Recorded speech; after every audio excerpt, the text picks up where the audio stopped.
going to start with a little Sunday Night Football recap, because after everyone and their mother penciled in the Bucs to be NFC South champs, will they no longer control their own destiny after losing to the Dallas Cowboys? Matt, what did you see in this one? How did the Cowboys slow down this Bucs offense that seemingly no one else could the past few weeks? Turnovers, right? I mean, particularly at the end, the interception, like over the top, that was an unbelievable play, and then kind of the fumble to ice it at the end was really the key. But it looked to me like Baker Mayfield was out of sorts early, right? Moving him around, and I know he's a big movement guy in the pocket, but it looked like Mike Zimmer did a good job. I mean, they were loaded up in double A's the entire night. It felt like, right? Two backers mugged in the A gaps. Whether they were coming or not, right? You have to account. You have to set your protections for it, and it does speed up your clock. So I thought Dallas did a great job, and quite frankly, they've been playing pretty well the last 3 or 4 weeks. Offensively, defensively, they've done a good job. You have to give Mike McCarthy credit, for kind of steadying that ship with all of the injuries that they've had. The other guy I want to give a shout out, CeeDee Lamb, man, good for him, right? You get eliminated from the playoffs, and I know the commentators were talking about it last night, but like he was out there, he was grinding through it, man, and I love seeing that from a competitive guy, from the wide receiver position, going out there and putting it on the line, making plays. I think that's stuff that carries over for them in the future, and hopefully something they can build on. But all around good performance from the Cowboys. Mike, the one thing that I noticed, sorry, Mike, the one thing I noticed early was just this Cowboys offense was in rhythm, and the ball was out on time, and they were taking what the defense gave them. And when you've got a guy back there like Cooper Rush, obviously he's not going to light the world on fire, but he does just enough to get this offense rolling. And he does have the presence of mind to get the ball into CeeDee Lamb's hands. I thought that was a big part of their victory efforts. Also, Brandon Aubrey, an absolute robot. I think we take for granted how difficult the kicking position is, even when you're at home. But I mean, you're talking about 3 or 4 kicks from past 50 yards, and people just kind of yawn at it because they've grown so accustomed to it.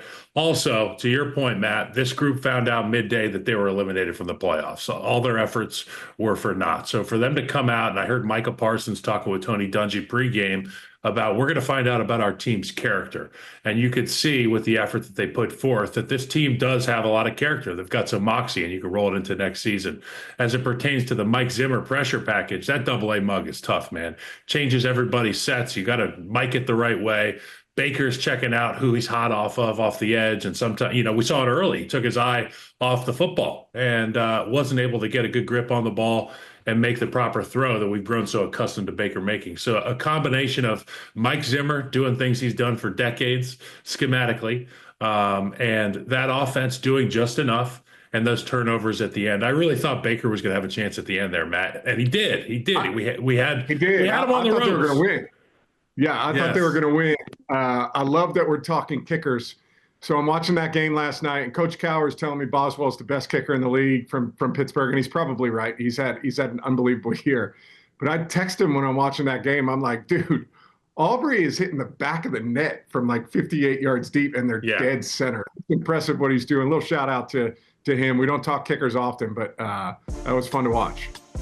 He tied the record for most 50-plus yard field goals in a game. And I feel like we say 50-plus, right? And it's a 51-yarder or a 50-yarder. It ain't the same as quite what he's been doing this year. 2 58-yarders in this game. It just seems like that extra 7 or 8 yards at that point, that's when you're tipping out a lot of guys' legs. I mean, we saw, he was obviously indoors, but we saw a lot of guys in the elements coming up short from that distance. I don't think Aubrey, even if you put 25 degrees out there, even if he put a little wind, I don't think those were coming up short. Those are absolute boomers that he puts through the net there. Got to rep my Irish, obviously, Notre Dame guy there. So Brandon Aubrey, shout out to him. Cowboys, though, 4-1 their last 5 games now. 7-8 record. They're obviously eliminated from the playoffs, like you mentioned, when Washington upset the Eagles.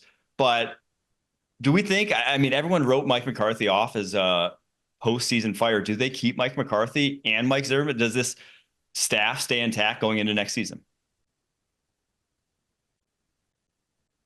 You asking me or Matt first? Yeah, I'll go. Go ahead. I think yes, because I think about who else are you going to get, right? And that becomes the question I have all the time, whether it's coach or quarterback. Who are you going to have come in and feel like is going to do a better job? I don't love everything they do offensively. That's just my perspective on watching them. I think they're a little bit stale. I agree. I thought they did a good job with Cooper Rush last night of being efficient, running the football, kind of getting the ball out on time. I'd love to see maybe a little bit more creativity, but I'd also be open to having Mike, somebody come in, right, and assist with that. Of maybe somebody, even if he's still calling the plays, right, assist with some of the game planning. But more and more, I think Mike McCarthy is going to be there next year. I think the way that locker room has responded, the way their star players have kind of come to his back, the effort that they're playing with, because I think that was on display yesterday. There were some bad teams that didn't look like that, that didn't look like they were giving the effort that we saw from the Dallas Cowboys that have been eliminated. So I think more and more, I think Mike McCarthy is going to be back there.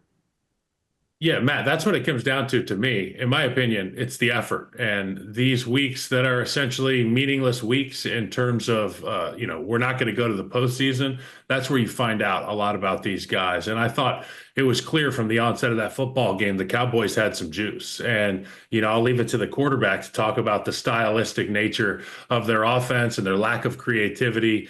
And, some of the things we've grown accustomed to seeing from these young hotshot coordinators.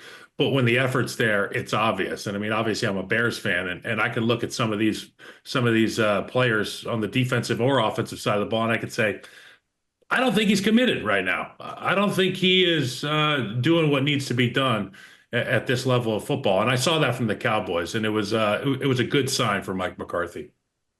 Let's get to the flip side here. Tampa Bay Bucks. Yeah, 8-7 now. Or you go ahead, Matt. No. Go ahead. Let's get to the Bucks. They're 8-7 now, and Falcons sitting at 8-7 as well. We obviously know that the Falcons own that tiebreaker from the 2 head-to-head wins they had. The remaining schedule for both Tampa Bay, they have Carolina in New Orleans. Atlanta has Washington and Carolina. So Tampa Bay, a little easier go of it, but really just if Atlanta can win their next 2 games, they are in. Tampa can still actually sneak in if obviously Atlanta beats Washington this week, and then Washington loses in week 18 to the Cowboys, and the Bucks win out. So a little bit of a scenario there to get that last wild card. Do we think the Bucks are eliminated though, Matt, at this point in time, or do we think they end up still getting back in the playoffs?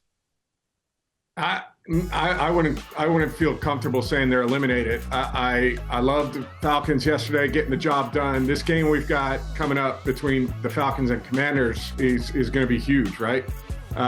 You've got a lot of storylines in there. The playoff picture being one of them, the NFC South race being one of them. Falcons going against Dan Quinn, former coach there, that being another one. 2 rookie quarterbacks going out there.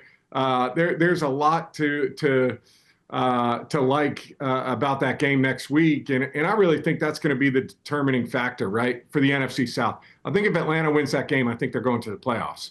And I don't know. Maybe they could backdoor in. I think Washington, with that gutsy win yesterday, I think that momentum boost. I think they're going to find a way to win one of their 2 next games to get into the playoffs. I really feel like they've earned that, and they're going to do it in the next 2 weeks. So it's going to be fun to see, but I'm not comfortable eliminating the Bucks yet.